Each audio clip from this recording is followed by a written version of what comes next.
여호와는 나의 목자니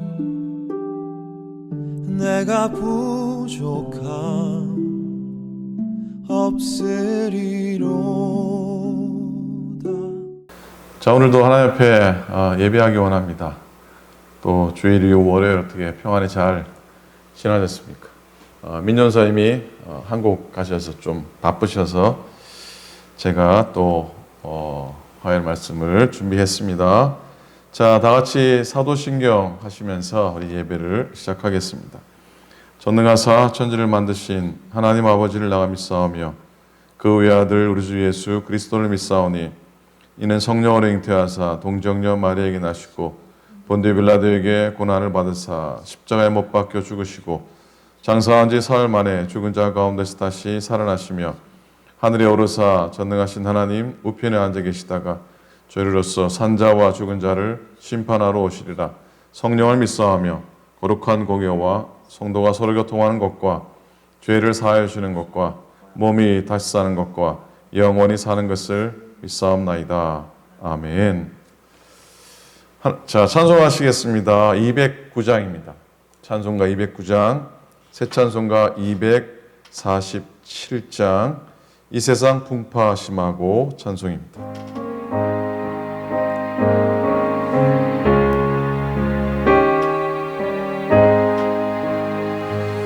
이 세상 풍파 심하고 또 환난 질고만으로 나 편히 쉬게 될 곳은 주의 예비하신 주의 전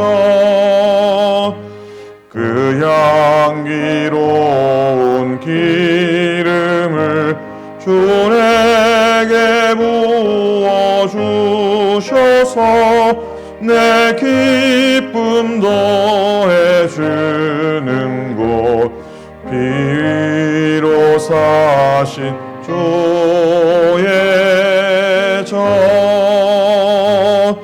주 믿는 형제 자매들 그 몸은 떠나 있으나 주 앞에 기도 드릴 곳 다 함께 모일 주의 전 내 손과 여가 굳어도 내 몸에 피가 식어도 나 영영 잊지 못할 곳 은혜의 보좌 주의 전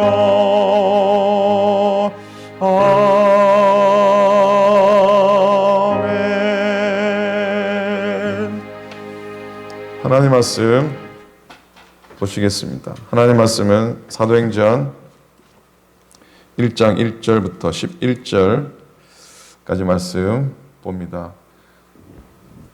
구약성경 187페이지 사도행전 1장 1절부터 11절까지 교독으로 말씀 봅니다. 데오빌러여, 내가 먼저 쓴 글에는 무릇 예수께서 행하시며 가르치시기를 시작하신부터 그가 택하신 사도들에게 성령으로 명하시고 승천하신 날까지의 일을 기록하였노라. 그가 고난 받으신 후에 또한 그들에게 확실한 많은 증거로 친히 살아계심을 나타내사 40일 동안 그들에게 보이시며 하나님 나라의 일을 말씀하시니라. 사도와 함께 모이사 그들에게 분부하여 이르시되 예루살렘을 떠나지 말고 내게서 들은 바 아버지께서 약속하신 것을 기다리라. 요한은 물론 세례를 베풀었으나 너희는 몇 날이 못되어 성령으로 세례를 받으리라 하셨느니라. 그들이 모였을 때에 예수께 여쭈어 이르되 주께서 이스라엘 나라를 회복하심이 이때이니까 하니 이르시되 때와 시기는 아버지께서 자기의 권한에 두셨으니 너희가 알 바 아니요 오직 성령이 너희에게 임하시면 너희가 권능을 받고 예루살렘과 온 유대와 사마리아와 땅끝까지 이르러 내 증인이 되리라 하시니라. 이 말씀을 마치시고 그들이 보는데 올려져 가시니 구름이 그를 가리어 보이지 않게 하더라.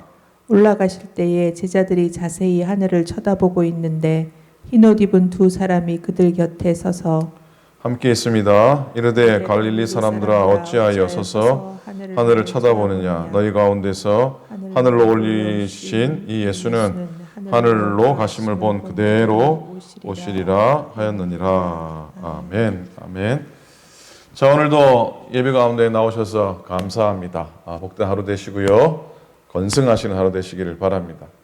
민전사님이 어제 들어가셔서 얼마 정신도 없으시고 또 한 달 동안 아마 석사 논문 마무리를 하셔야 될 것 같아서 10월 달부터 민전사님이 매일 예배 인도하시고요.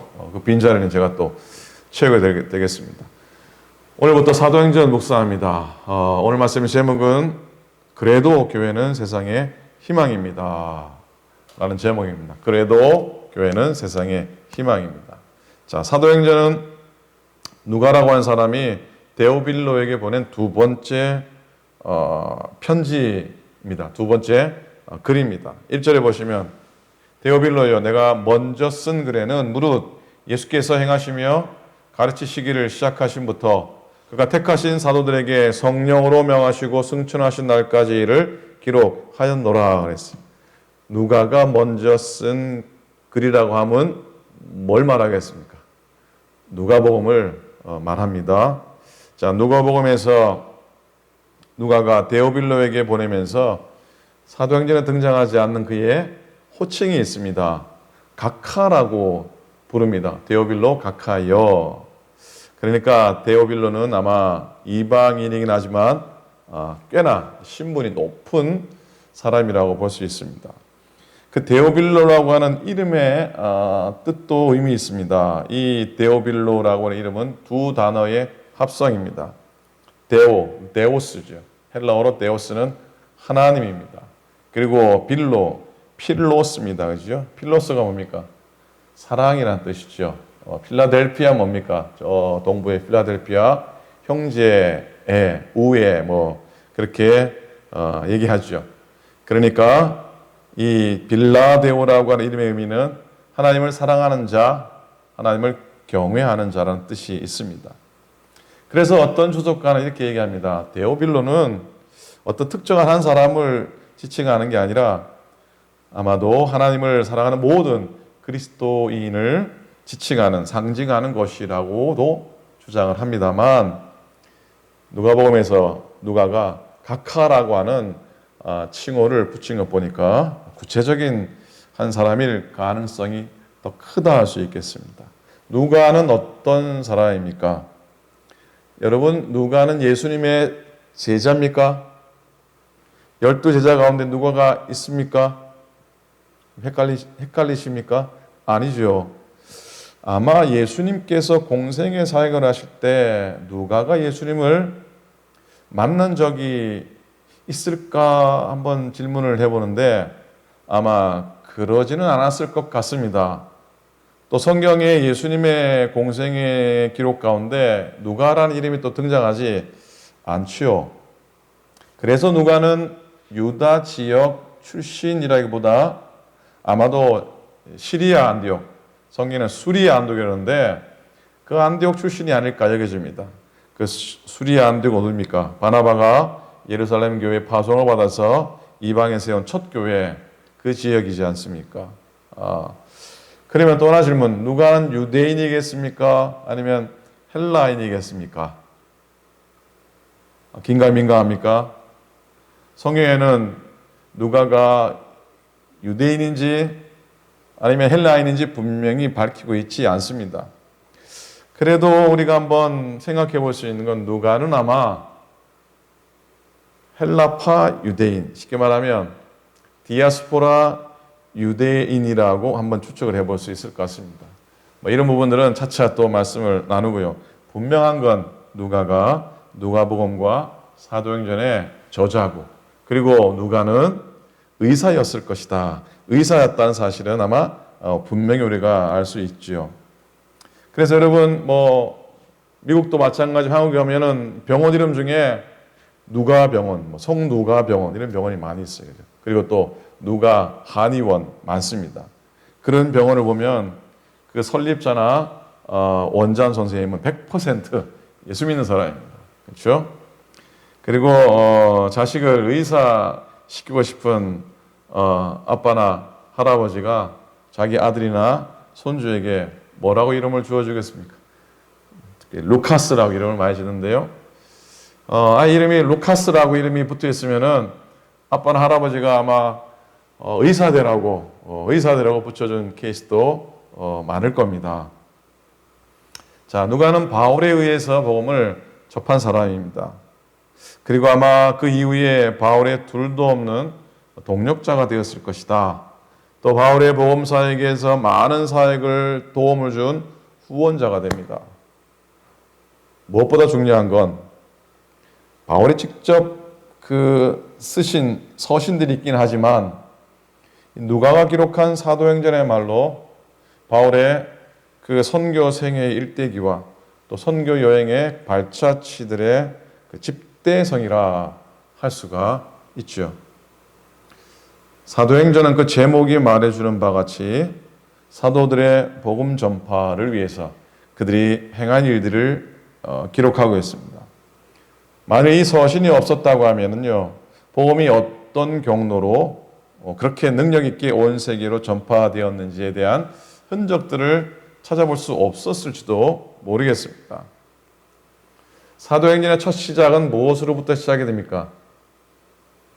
주님의 성천과 오순절 성령 강림의 역사로부터 시작이 되고요.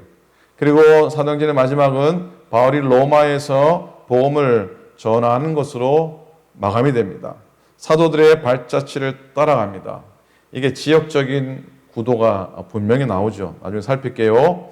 특별히 사도 베드로와 사도 바울의 행적을 따라가면서 복음 전도의 역사를 쫓아갑니다. 초대교회에 살아있는 성령의 행전이라고 볼 수가 있습니다. 자, 우리가 이제 9월 한 달 동안 사도행전의 말씀을 쫓아가게 될 겁니다. 실은 우리가 지난 주간을 통해서 엊그제 주일도 잠시 말씀 나눴지만은 이스라엘 왕국의 마지막 신앙 개혁에 대해 묵상했었습니다. 요시야 왕이 성전에서 발견된 하나님의 율법, 즉 말씀을 기초로 바벨론 포로 직전 마지막 그 신앙의 불꽃을 지폈습니다.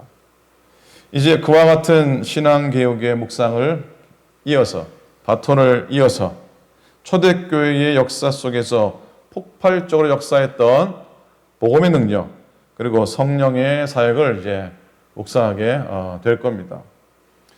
이런 순서를 따라 묵상하게 하신 하나님의 계획과 하나님의 섭리에 한편 감사를 드립니다. 어쨌든 우리가 이렇게 이어가는 것이죠. 이런 겁니다.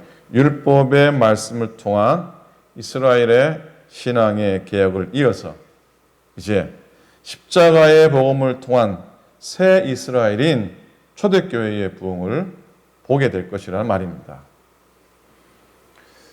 오늘 말씀의 제목이 그래도 교회는 세상의 희망입니다. 누가 뭐래도 교회는 세상의 희망입니다. 제목을 적었는데요. 나폴레옹의 한 이야기를 말씀합니다. 18세기 세계 정복자였죠. 유럽 군주 제도를 마감하게 만든 나폴레옹도 전투에서 실패하고 패배할 때가 있었습니다. 그때 그가 한 유명한 말이 있는데 유럽 연합군과의 전투에서 패배한 나폴레옹이 지친 병사들에게 한 말이라고 합니다. 여러분 군사들이여, 나에게는 아직 비장의 무기가 남아있다.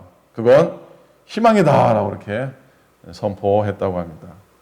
나폴레옹이 세상을 정복할 수 있었던 것은 그에게 칼이 있어서가 아니라 그가 세상을 정복할 수 있었던 것은 여러 난관과 실패 속에서도 다시 일어설 수 있게 했던 희망이 아니었나 하는 것이죠. 누가 뭐래도 교회는 세상의 희망입니다. 이건 하나님께서 우리에게 부여하신 교회에 부여하신 존재의 정체성이라 존재의 가치라 믿습니다. 사도행전은 세상에 희망을 주는 교회가 어떻게 탄생했고 그 교회가 어떻게 세상을 변화시켰는지에 대한 생생한 역사의 기록입니다. 사실 제가 누가 뭐래도 교회는 세상의 희망입니다 라고 하면서 웃음 짓는 이유가 있죠. 사실 요즘 교회가 세상의 희망이 되기보다 세상의 빛과 소금이 되기보다 교회가 세상의 걱정거리가 되는 그런 우리들의 모습, 또 한국의 모습을 우리가 보게 됩니다. 그러나 사도행전적인 교회의 모습을 다시 회복한다면 다시 이 땅 가운데 빛과 소금의 교회로, 온전한 희망의 교회로 서게 될 줄로 믿습니다. 그렇게 교회가 욕을 먹고 세상의 염려거리가 되는 건 사도행전적인 교회의 모습을 잊어버리고 저마다 헛된 번영의 꿈을 꾸었기 때문이 아닐까라는 반성도 해봅니다. 그런 회개하는 마음으로 또 사도행전을 살펴보았으면 좋겠습니다. 교회가 세상의 희망이 되기 위해서 다시 한번 사도행전의 교회로, 복음의 교회로, 말씀의 교회로 돌아가는 것. 이 땅이 꿈꾸는 교회의 모습이 아니라 건물이 화려하고 세상의 권력을 의지하는 그런 교회가 아니라 말씀 앞에 서고 성령의 충만함을 다시 한 번 더 회복하는 교회로 돌아가자는 것이죠.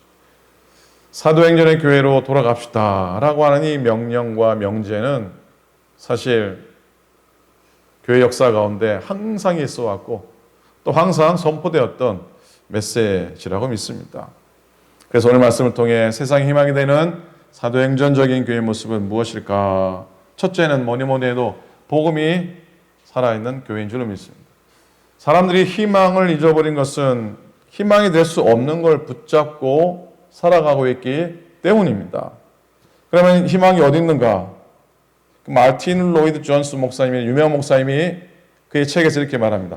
인간으로 하여금 인생을 정복하고 다스릴 수 있게 하며 결코 사라지지 않는 희망을 줄 수 있는 것은 하늘 아래 복음밖에 없습니다 라고 하는 것이죠.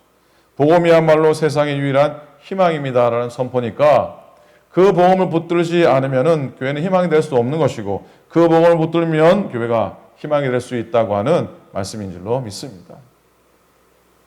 그렇게 교회 안에 복음이 먼저 들려져야 되고 그 복음을 세상을 향해 가지고 나아가야 하는 겁니다. 교회 안에 복음이 들려지지 않는다면 세상으로 밖으로 흘러 넘어갈 수도 없는 것이죠. 교회 안에 복음보다 더 중요한 것들이 생겨나서는 안 될 줄로 믿습니다. 교회 안에 교육이나 구제나 복지나 나눔을 위해서 카페가 들어오고 학교가 들어오고 도서관이 들어오고 심지어 스포츠센터가 만들어진다고 할지라도 물론 그런 사역을 통해서 믿지 않는 자들과의 접촉점을 넓힐 수 있는 복된 사역이긴 하지만 거기에 복음의 나눔과 전도가 빠져서는 안 될 것이죠.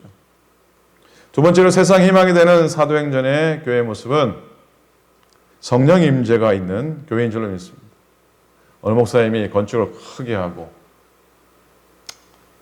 이제 큰 교회 성전을 채워야 되니까 교우들에게 전도하십시오. 전도하기를 강조를 하셨는데 교인들은 너무 목사님이 그러시니까 큰 부담을 느끼고 시험에 드는 일이 생겼다고 합니다. 아무리 좋고 선한 일이라고 할지라도 푸시하는 건 참 안 되는 것이죠. 예수님께서도 사도들이 부활의 증인으로 이 세상 가운데 떳떳이 서기를 얼마나 원하셨습니까? 그러나 그 전에 단단히 부탁하신 것이 있는데 그게 뭡니까? 하나님께서 아버지께서 약속하신 것을 기다리라고 하는 부탁이죠. 오늘 4절입니다. 4절 한번 보시겠습니까? 4절. 사도와 함께 모이사 그들에게 분부하여 이르시되 예루살렘을 떠나지 말고 내게서 들은 바 아버지께서 약속하신 것을 기다리라. 약속하신 것을 기다리라. 약속하신 게 뭡니까? 성령님이시죠. 요한복음 15장 26절에 보면 예수님이 하신 말씀입니다. 내가 아버지께로부터 너에게 보낼 보혜사 곧 아버지께로부터 나오시는 진리의 성령이 오실 때에 그가 나를 증언하실 것이요 그랬어요. 예수님께서 부활하셔서 승천하신 후에 성령을 보내신다고 하는 그 말씀이 예수님의 생애뿐 아니라 오늘 예수님의 마지막 순간에도 선포되고 있는 것은 성령이 오셔야지 바로 예수 그리스도의 증인으로 살아갈 수 있기 때문인 것이죠. 그래서 예수님이 계속 반복하시는 겁니다. 여러분, 교회는 하나님이 세우십니다. 우리가 무엇을 하려고 하는 것보다 더 중요한 것이 있습니다. 그건 성령의 임재를 기다리는 것인 줄로 믿습니다.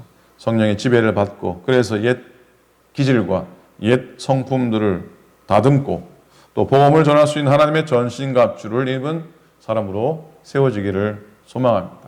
그렇지 않고는 일을 하면 할수록 상처받고 나도 상처받고 다른 사람에게도 상처를 주는 우리가 될 겁니다. 성령 임재를 구할 수 있기를 소원합니다. 예배를 통해 기도 가운데 말씀 가운데 성령의 지배를 받는 우리가 되기를 바랍니다. 그게 우선입니다. 마지막으로 세상의 희망이 되는 사도행전의 교회 모습은 증인이 되는 교회가 되라는 것입니다. 약속하신 성령을 기다리라고 하시는 예수님의 목적은 우리가 증인이 되게 우리로 하여금 증인이 되도록 하시기 위함인 것이죠. 8절입니다. 오직 성령이 너에게 임하시면 너희가 권능을 받고 예루살렘과 온 유대와 사마리아와 땅끝까지 이르러 내 증인이 되리라 하시니라 그랬습니다. 성령을 보내신 목적은 물론 우리들에게 은사를 받게 하시기 위함이고 우리의 믿음을 강건하게 하시기 위함이기도 하지만 거기서 머무는 건 아니죠. 거기서 중단되는 것이 아니죠. 예수님의 증인이 되게 하심 위한 겁니다. 사도행전은 사도들이 증인되어 살아간 역사입니다. 성경 공부한 사람들이 써나간 역사가 아니죠. 예수님의 증인으로 살아간 사람들로 인해 교회가 세워지고 그 교회가 세상의 역사를 변화시킨 이야기입니다. 그러기에 세상을 변화시키고 싶다면 예수님의 증인으로 살아가야 합니다.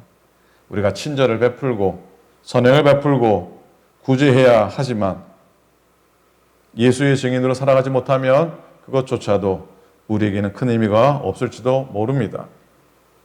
성경 공부를 하고 봉사를 하고 서로 은혜 안에 사랑 안에 교제를 해도 증인으로 살아가지 않으면 이 교회는 희망이 없는 겁니다.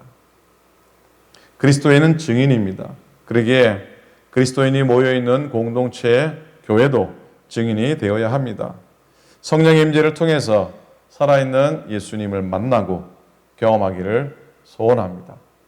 비록 성전을 찾지 못해도 우리가 머무는 곳에서 우리들의 가정에서 우리들의 가정교회가 교회다운 교회로 되어지고 그리고 우리가 함께 모였을 때 더욱더 이 재단을 교회다운 교회로 세워나갔으면 하기를 소원합니다.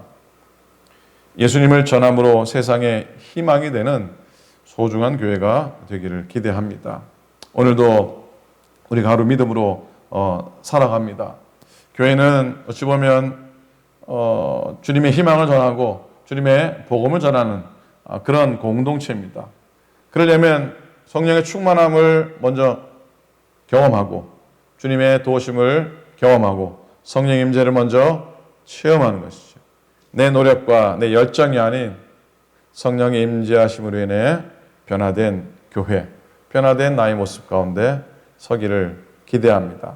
그렇게 할 때 우리들은 비로소 세상이 희망이 되는 교회로 또 세상에 희망 되신 예수님을 전하는 복된 공동체가 될 줄로 믿습니다. 여러분 누가 뭐래도 교회는 세상의 희망입니다. 오클랜드 교회가 세상의 희망이 되기를 간절히 기대합니다. 끝까지 이 사실을 마음에 품고요. 오클랜드 교회의 문턱을 정말 그런 믿음으로 드나들며 또 이 세상을 향해서 그런 믿음 가지고 세상으로 나아갈 수 있는 우리 모두가 될 수 있기를 우리 주님의 이름으로 간절히 축원을 드립니다. 아멘. 아멘. 기도하겠습니다. 주님의 은혜를 감사합니다. 초대교회가 크지 않은 무리였고 배우지 못했던 공동체의 무리였음에도 불구하고 그들이 이 땅 가운데 세상 가운데 저번에 빛되게 선 것을 우리가 보게 됩니다. 그들을 심령을 변화시키고 교회가 새로워지고 이 땅의 역사를 새롭게 해나갔던 놀라운 믿음의 선진들을 기억하게 하여 주시옵소서.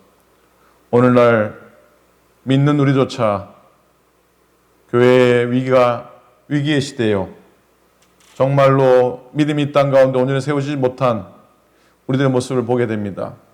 그럼에도 불구하고 오늘 하나님께서 허락하신 이 교회의 존재의 가치요, 정말 그런 희망을 가지고 서는 저희 될 수 있도록 도와주시옵소서. 우리의 마음의 성전이 견고하게 하시고 함께하지 못하나 오늘도 예배한 이곳에 이 성전 안에 교우들이 아무도 없지만 주의 말씀이 증거되는 이 시간에도 가정에서 영상을 통해 예배하는 시간마다 하나님의 교회가 새롭게 세워져 가도록 역사하여 주시옵소서. 주의 교회가 힘을 잃지 않게 하시고 주님 오실 때까지 복음의 등불 되게 하여 주시옵소서. 오늘도 교우들의 믿음을 지키시고 건강을 지키시고 가정과 일터와 모든 자녀들 삶 속에 하나님의 돌보심을 더하여 주시옵소서. 우리와 함께 하시고 주의 긍휼을 이 땅 가운데 베풀어 주시옵소서. 주님의 은혜를 구합니다. 감사합니다. 우리 주님 예수 그리스도의 이름으로 간절히 기도드립니다. 아멘. 하늘에 계신 우리 아버지여, 이름이 거룩히 여김을 받으시오며 나라 임하옵시오며 뜻이 하늘에서 이룬 것 같이 땅에서도 이루어지이다. 오늘날 우리에게 일용할 양식을 주옵시고 우리가 어리게 죄 지은 자를 사하여 준 것 같이 우리 죄를 사하여 주옵시고 우리를 시험에 들지 말게 하옵시고 다만 악에서 구하옵소서. 나라와 권세와 영광이 아버지께 영원히 있사옵나이다. 아멘.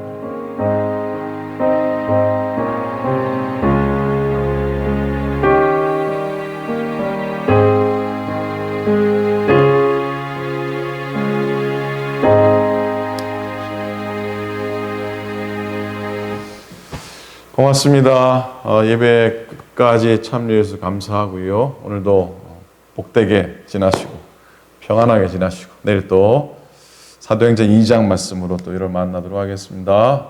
늘 기도하겠습니다. 여러분 평안하시기 바랍니다. 감사합니다. 여호와는 나의 목자니 내가 부족함 없으리로